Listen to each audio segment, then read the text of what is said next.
Let's take a look at some of the other great features you'll find in Bookmark. So first of all, click on to Features and it reveals a whole bunch of amazing tools that you can use to attract new customers to your business. First off, we're going to look at bookings.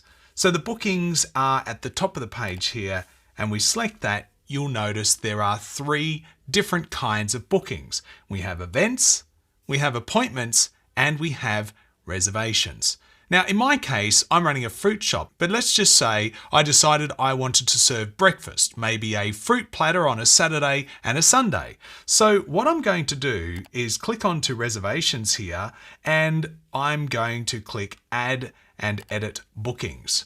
Okay, so on the left-hand side, it now reveals that we have a breakfast reservation booking. This is a type of reservation that you make available to customers who are visiting your website so they can book in for a particular kind of dining experience or perhaps something altogether different.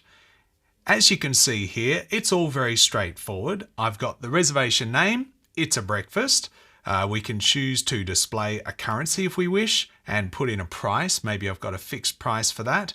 Over here, a quick description on what the breakfast is all about. And you'll notice I've got a maximum party size of 10. You may choose to make that unlimited, and you can change that number to whatever you would like. You can make it that people require a reservation end time. This works very well if you've got things like degustation dining. And of course, you can choose which days of the week are available for bookings, in this case, Saturday and Sunday. Finally, you'll notice that we have our opening times, and if we click on this, you can actually go in and edit it, and it is in 24-hour time. So in my case, 6 a.m. Till 11:30 a.m. But if I wanted to go into the afternoon, you'll notice that that is in the 24-hour time. So I just wanted to point that out. Finally, we've got reservation time intervals, and we can choose from 15, 30 minutes, or 60 minutes. In my case, I'm going to give them 60 minutes to eat their platter. So I'll save the settings on my reservation type. And now I need to add it to the website. So let's just back out. And now we're going to go into pages. So I can choose one of these pages here, or I can add another page entirely separate for bookings, but I'm going to go with the contact page. Why not? So we jump into the contact page, and I've got this space directly above here where I would like to place my bookings. On the left-hand side here, we'll choose modules. And then if I scroll down, you'll see that we have events, reservations, and appointments. Mine is a reservation. They're all very similar though. Drag and drop here. And now we have a pre-formatted area that's going to be taken up with our reservation. So we select an existing reservation. I only have the one, it's breakfast. And then when I hit save, you'll see that all the information that I filled out for my reservation types is populated here on the page. Now all I need to do is hit save, and so that it goes public to the web, remember to hit publish, and away we go. So that is reservations. And of course, if we go back into the feature set, you'll see that there are, of course, appointments as well. So we can have appointments in here. We choose to add an appointment type the same way. Click on add appointment, and you can see that that information is very, very straightforward. You can fill that out, and it works the same way as reservations. The next feature I'd like to draw your attention to is our blog. Let's have a look at the blog, and you can see it is already populated out with 3 articles which you can delete, or you can just change the text and images out for your own, or you can start from scratch. The choice is yours. So adding an article is as simple as clicking add article and then filling in the various sections here. I'll draw your attention to article categories. So we have featured articles as a category, and we can add more categories by clicking here, and then we can actually create a new category, and we could call this fruit, and we'll save our settings. So whenever I create an article around fruit, I can choose that particular category, and perhaps I'll have another one for veg, and save that as well. So let me show you what these look like on the front end. You can see here we have our blogs. We can click into that, and we have a little article here about connecting your domain to your blog. There's a nice picture. I think it looks pretty great. And of course, this is the very same article down the bottom here. And I can go in and edit the settings on this.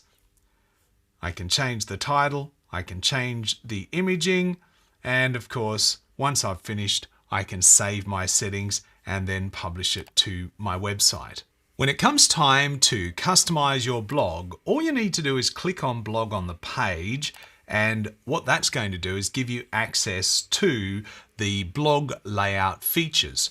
On the right hand side here, you'll notice that we have the edit layout section. Click on the star, and here you've got some controls. You can choose whether you're going to have left or right categories, or whether you want your categories appearing at the top. I kind of like them on the right, but let's see what they look like at the top. Okay, there they are.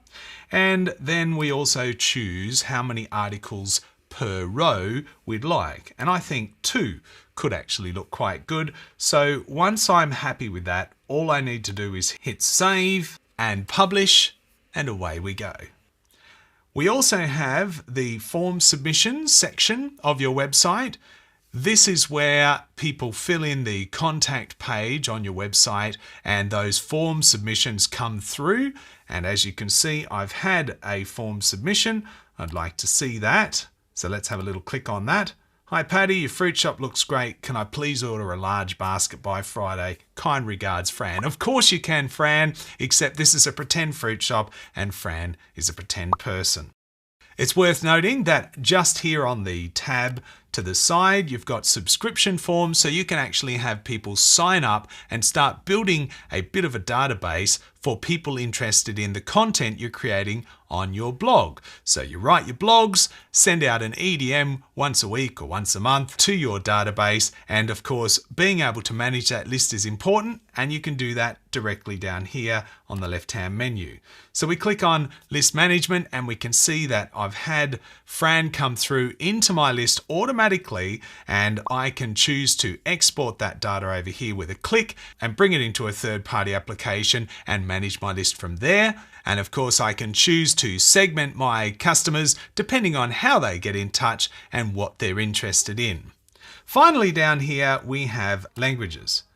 If you upgrade your plan, you can choose from a variety of different options, including and potentially a unique URL for each version of your website with a different language. If you've ever interacted with the Bookmark chat on the bottom right-hand corner when you're editing your website, you'll know how convenient it is to have access to somebody to help when you need it most. And that is why you should consider adding your own chat to your own website. And you can do it here by selecting Live Chat.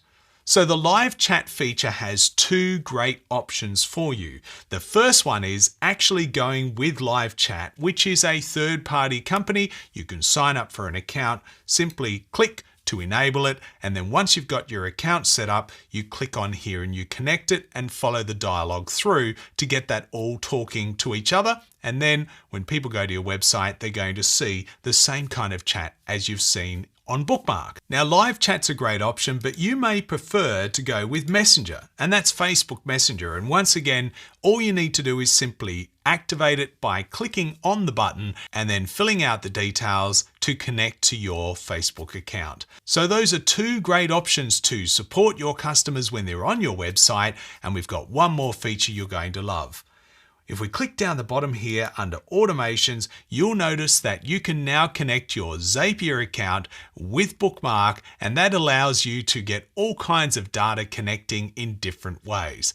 If you haven't already checked out Zapier, go ahead and have a look, and be sure to take a look at our detailed help guides as well in the Help Center. That goes into this in a great deal of detail, and it will inspire you as to what's possible with automations using Bookmark and Zapier. Don't forget to upgrade your website to unlock all of the great features of Bookmark, and I'll see you in the next video.